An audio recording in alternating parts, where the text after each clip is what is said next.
Hi, my name's Sam Piper. I'm from Legal and General Mortgage Club. You may not have seen me before.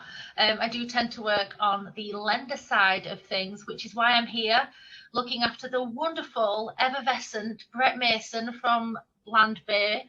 He is the head of underwriting. He manages all those wonderful peeps that you guys love so well, because those are the guys that are getting your cases through and really working really hard day in, day out.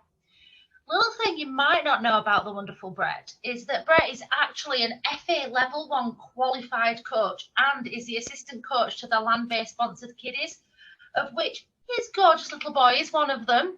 So there you go, a little factoid about the wonderful Brett. And what I'm going to do now is I'm actually going to pass over to Brett. But if you do have any questions for him while he's speaking, if you can use the chat that's actually built into the Zoom call that we're on now, I can feed those questions across to him. Well, anyway, over to you, Brett. Let's go. Thank you, Sam. Thanks for the introduction, and welcome everyone. Thanks for joining me today. So obviously we've run a poll and we've got some top ideas and things that you guys would like me to discuss. So what I'll do is I'll run through them in the order as to which were the highest polls through to the least. So I'll start with the valuation issues that everyone seems to be facing at the moment. So at present, there are obviously a large number of volumes across the whole industry, whether this be standard properties, HMOs, multi-unit blocks. And we're certainly seeing a lot more issues with regards to delays in the specialist sector.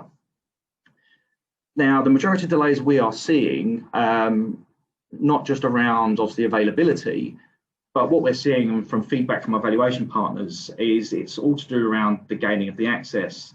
So we're seeing a number of issues where valuers are going out to the properties, especially for HMOs and the multi-unit properties.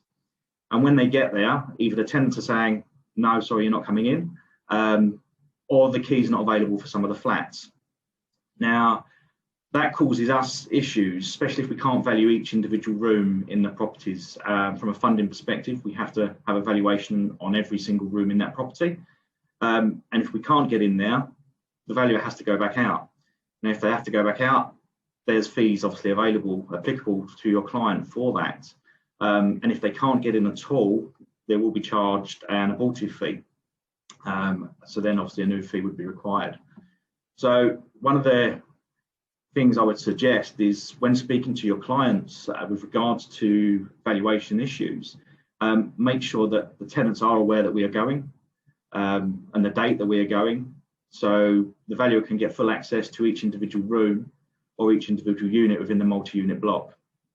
That way it's going to cause less issues when we do get the valuation report back, and it's going to speed up that process for you. So purchases, obviously, if the vendor's not going to let someone in, there's not a lot you can do about that. But from a remortgage perspective, what we would suggest is if you speak to your client and make sure that they have let their tenants know that a valuation will need to be done, and it is a full physical valuation as well. So we don't do any desktops or drive-bys or anything like that. Once we have received the valuation report back, we try to work to a 48 SLA, a 48-hour SLA. So long as there are no issues, we've got all of the documentation requested from the underwriter initially. Hopefully, you'll get a nice little email or a phone call from one of the team to say, here's your mortgage offer, and hopefully it's for the full amount that has been requested. Now, obviously, there are still high, as I said previously, there's still a high level of volumes of cases across the industry, but we are obviously looking at ways that we can potentially increase our panel to try and mitigate any delays that there may be. So that's something we are looking at with regards to options. While I'm on the subject of valuations, I think there has been a question raised with regards to how to avoid down valuations. Well, that's a difficult one. All I would suggest is, from a remortgage perspective, what we tend to see is our valuations are done on a comparable basis. So some tips that the clients could do, you could use Rightmove data with regards to sold house properties, or even properties that are currently up for sale in the local market. Nationwide House Price Index is another good one to potentially use, as the Rightmove data is what our surveyors would tend to use from a comparable basis. Talking about the HMOs and the investment val, now not every property would carry an investment valuation, so that's something I do need to just get out there. As it is, I think a lot of clients would feel that because it's a HMO, that an investment valuation is going to be done. Now, depending on the area, and if a property can just be used as a single unit without much conversion back to a family let, the likelihood is we're not going to get an investment valuation. It's likely to be just a bricks and mortar valuation. So that's just something we do need to reiterate, is that whilst we would like there to be an investment valuation, a property in a particular area may not always get an investment valuation. So that's something that I do just need to bring to everyone's attention with regards to valuations. Hopefully that helps the question with regards to how to avoid down valuations, but obviously if there is further bits around that, then please obviously just chuck it in the questions and answers, and I'll I actually have a question for you, Brett. There isn't any questions in there, but just for my curiosity more than anything, this may aid anybody else. You mentioned that currently you're only doing physical valuations, that you're not doing AVMs or digital. Is there a look for Landbay to move into this area? There's not at the present moment in time. Obviously the funding partners, the way we have to have a full physical valuation. So that is, we looked at it in the past, especially obviously the first lockdown, but it's not for us. We do require a full physical valuation, and I don't see that changing for the foreseeable future. Awesome. The next one, I'm going to kind of knock it into two. That's the resending documents, and also the drip feeding of the documents as well. So one of the main things we pride ourselves on is that you as a broker, you'll always get direct access to an underwriter. So any queries or anything like that, you should be able to pick up the phone and speak to the underwriter.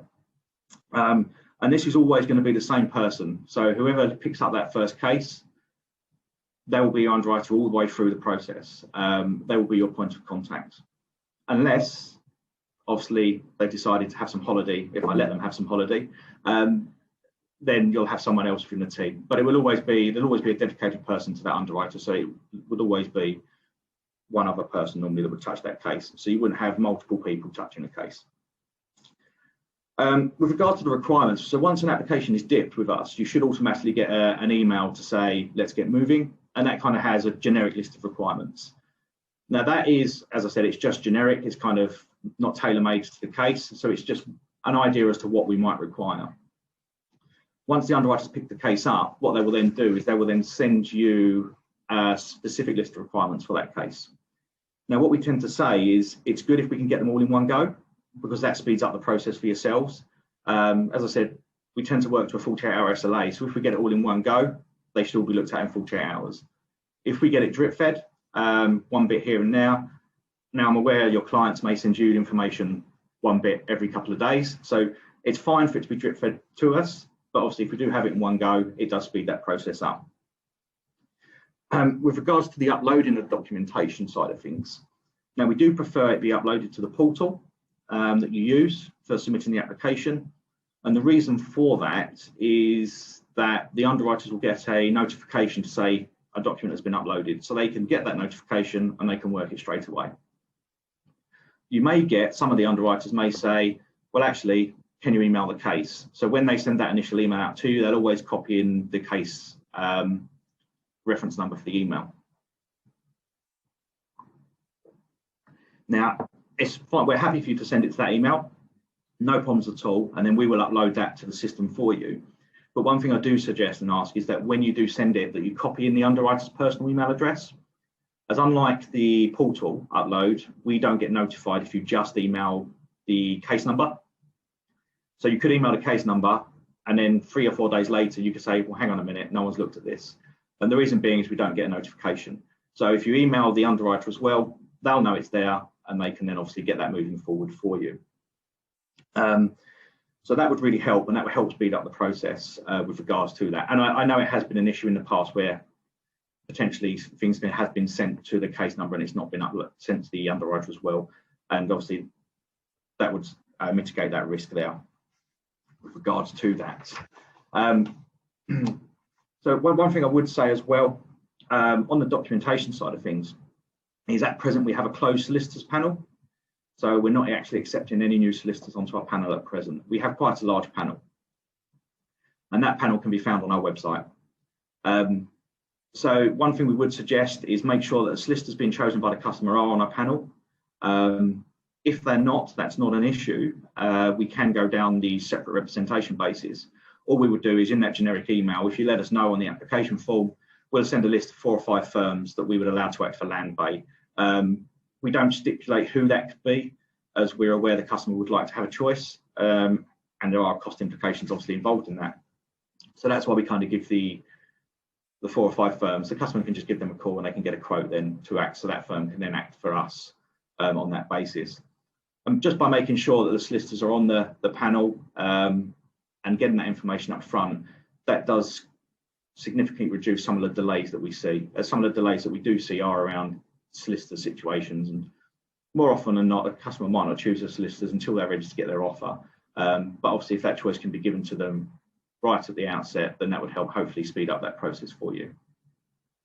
So that's kind of the main issues really with regards to documentation. Just we prefer it to be uploaded to the portal, so we get that notification, and we prefer it in one go. But please don't, we have no problems if it is sent to us individually or to the case. Just please make sure that the underwriter is copied in when that is done.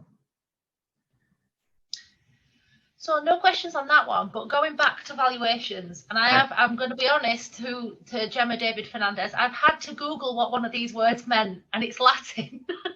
So I will explain when I read it out. It's to do with HMOs. It says, if the HMO is 6 beds, 9-person sui generis, which is Latin for unique, every day is a school day, is an Article 4 area. Will this be looked at commercial stroke investment valuation? So we will, in all of our evaluations, especially for the large HMOs like that, are instructed on that basis.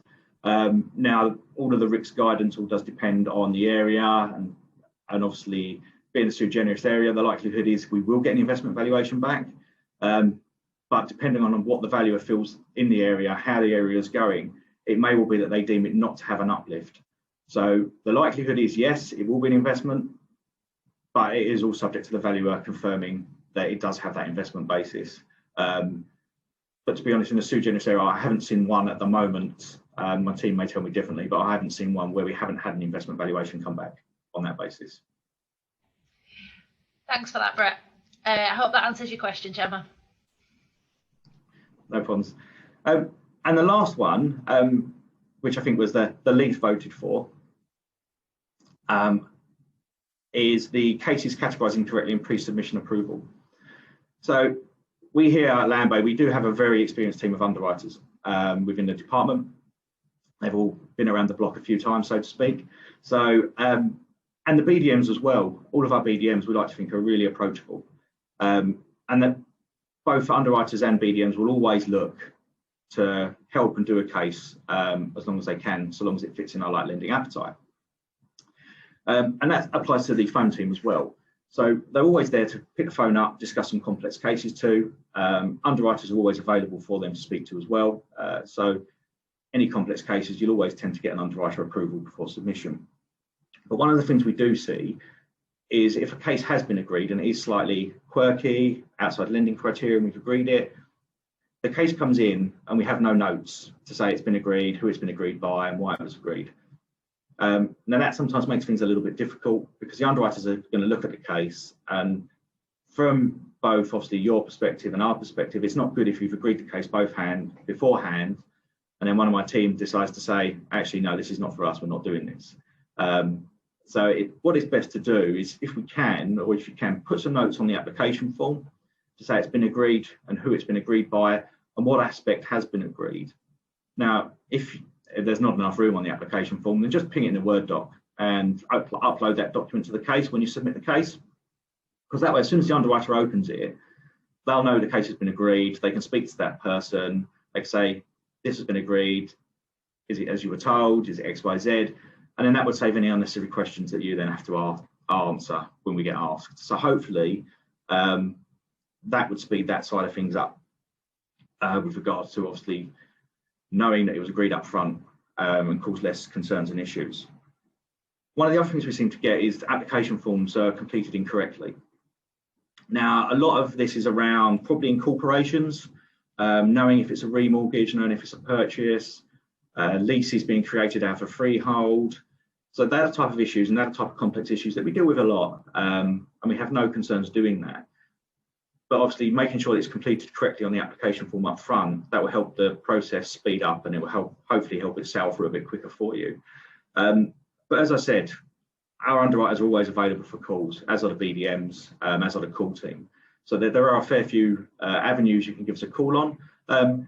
And I know some of you probably have good relationships with some of my team on the underwriters and the BDM, so even just an email every now and again is fine. I encourage my team to make sure that they do speak to you guys, ladies and gents, especially if they're getting emails, that they should answer straight away. And if they don't, then just ping me an email. So yeah, if you've got any quirky situations, then please just give us a call, because obviously we're happy to discuss it even before submission. That way we can make sure obviously it gets input correctly and it speeds up. Obviously your experience is better with us, and obviously we can make sure that it sells through quickly for you. So they're the main real reasons. I think valuations are obviously a bit more of a quirky type of thing. The documentation, hopefully that gives a better understanding as to how we receive the documentation and how it's uploaded. So hopefully that gives a better opinion there on that. And the categorization and the submission, just little things, just like an application will be completed incorrectly. We don't want to have to push that back and make you complete another application form. So yeah, just give us a call and someone can walk through if there's anything quirky. So I think I've got some questions for you. I've got a couple of questions have appeared. Yeah. So first question, I'll let you have a drink, get your breath. So the first one's from Mambia. And it's, if someone did works to extend and create more units within an MUFB property, will that be classed as a new build and then limit the LTV? So the way we kind of look at new builds is anything done within the last construction within the current year and the last year, and if it needs a building warranty. So if there is major structural works and it requires a warranty, then we would treat that as a new build. If there is no warranty required, we can potentially look at that as a non-new build and on the non-new build product range. Awesome. So the second question I've got is from Abby. And it says, can Landbay lend against a residual freehold on an MUFB where a long leasehold has been granted out on one of the units to a third party? 6-unit block with security taken over 5 units owned by the client on the freehold. The commercial lenders are comfortable with this, but several of the specialist lenders struggle where the client does not own the full block. Thanks, Abby. We wouldn't at the moment. We would only, if there's leases carved out of freehold, it's not something we look to lend on at present. There has to just be the one freehold title in place. Obviously, we are always looking at ways to improve things. I'm not saying we wouldn't do that in the future, but at present, it's probably more of a commercial type of situation than it is for us at this present moment in time. But as I said, don't rule everything out. Maybe we look at something like this in the future. Any more questions from anyone?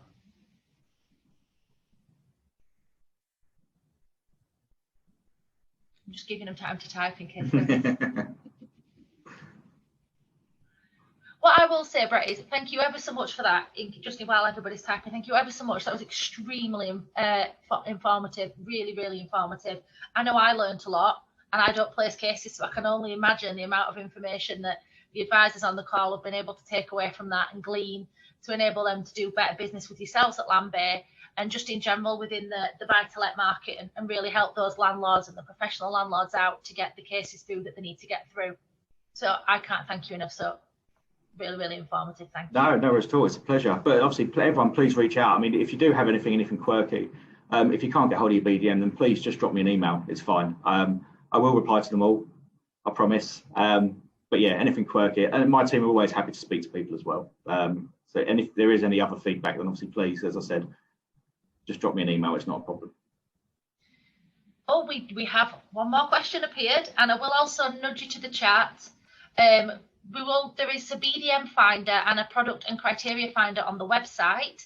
All you need to do is go onto the intermediary's website and select BDM or products and fees, and you can see all of the criteria, all of the BDM support in there. And you've also got, and I think, yes, it's just been added to the chat for everybody to be able to use. So you can actually just bob into the chat and the links are all there for you.